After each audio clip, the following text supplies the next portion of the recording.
birate in nyai kin kenawa in nyali in kinjal in kenawan bare ya lo ikuen chemak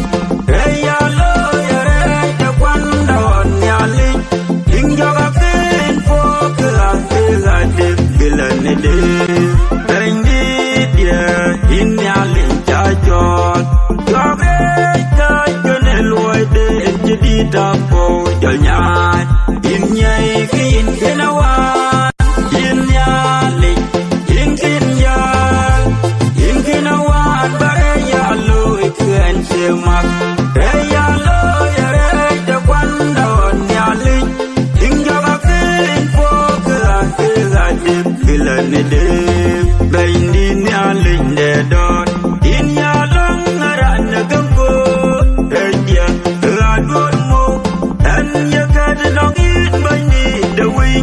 an lo lo long in de china pol re ya lo agwa birate